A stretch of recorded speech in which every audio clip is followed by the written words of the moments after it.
How's it going, everybody? Ben Waypine Resale back down here at the car part unit today, working on processing some stuff we got off the load from the last episode. So I realized it's been a couple weeks since we got it, and just kind of want to give you guys a little bit of an update on this side of the business. Obviously started the furniture side of the series, and we got some exciting stuff going on over there, but the car part series has been kind of percolating along in its own way. So kind of just give you an update on how we've been doing with that on the listing and sales side. As well as how we've been kind of changing the business up to support, this new kind of way of buying stuff, and just some research I've been doing kind of to build on the thoughts I had in the last episode. So overall, it's been going good so far. I don't really have as big of a stat pool to kind of talk about as I wanted to, because it's been kind of cold the first 2 weeks I had that load. And now, as we're getting into early March, we've had some warmer days mixed in, so I've been able to get out here and finally start to get into more consistent listing and also more consistent sales. So right now on eBay, we currently have 56 items up off the load with a total value of about $1,700, which isn't too bad. That's about the last 2.5 weeks of listing, like I said. But on top of those 56, we also have 18 items that already sold. So those had a total net return of about $195 with a 734% ROI. So overall, I'm pretty happy with that. And we've kind of maintained that similar kind of sale to listing ratio about a third or so. Kind of when we had 36 items up, we had 12 that had already sold too. So, kind of whatever we have listed, about a third of that has also sold. So that's been a pretty good ratio and a pretty good sell-through rate these first couple weeks we've been listing. Pretty happy with the net return. And especially because most of those sales have come from categories that I didn't really have a whole lot of confidence in. We had one big sale that was an alternator for about $100, but other than that, the other 100-ish, $95 has been small stuff: oil filters, fuel filters, a transmission sensor, and a lot of those categories that were kind of on the lower end that I really wasn't too excited about. But they've been performing great so far, and I don't really have any complaints.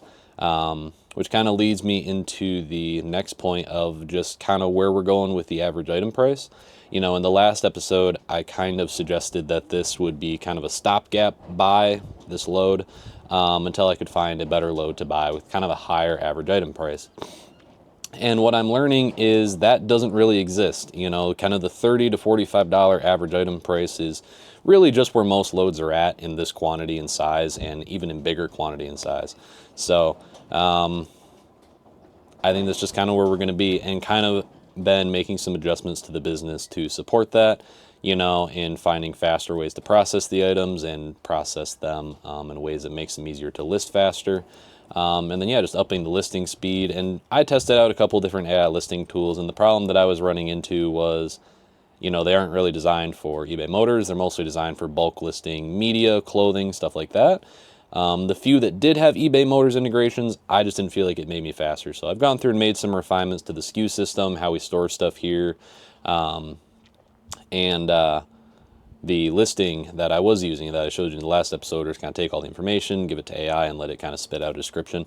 Kind of made that a little better and a little bit more accurate. So that's kind of just what I've been working on that side of the business, because I think, adjusting down to that $30 to $40 average item price is really just where we're going to go with the majority of our items.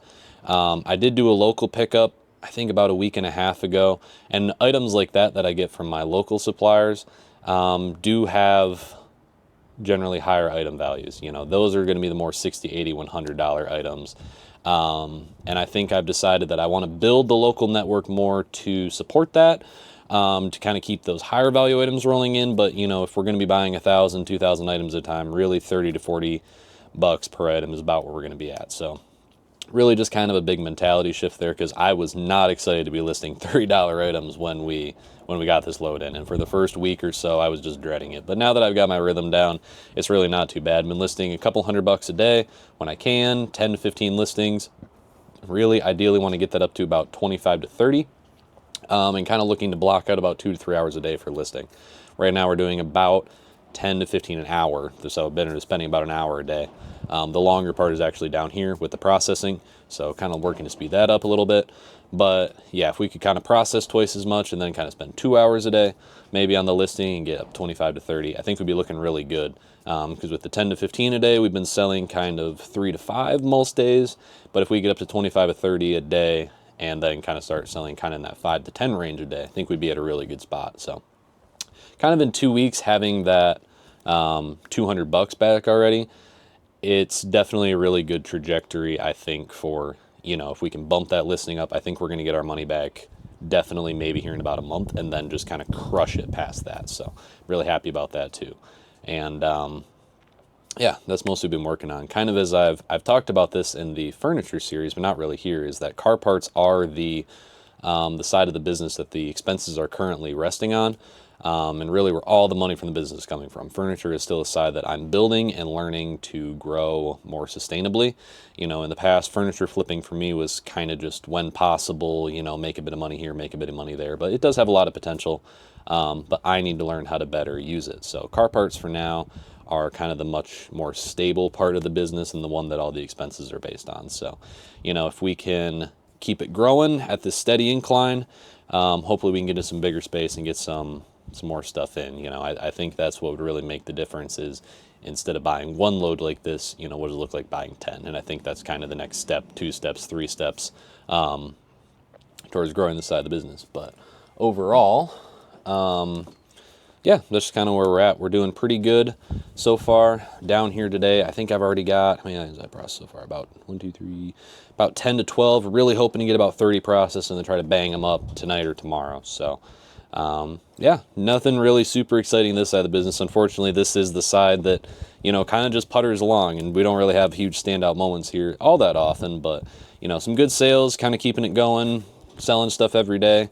And yeah, really happy with the load, really happy with just kind of where we're going with it. So yeah, I just wanted to give you guys a little bit of an update. Please go check out the furniture side of the series too. I think we're going to be putting up this episode along with that one. And hopefully next time we come back to the car part series, we can have a little bit of a bigger discussion maybe about how everything's going. But I'm going to try and harness the rest of this warm weather and get as much done as possible. So thank you guys for tuning in. Like, subscribe, all that garbage.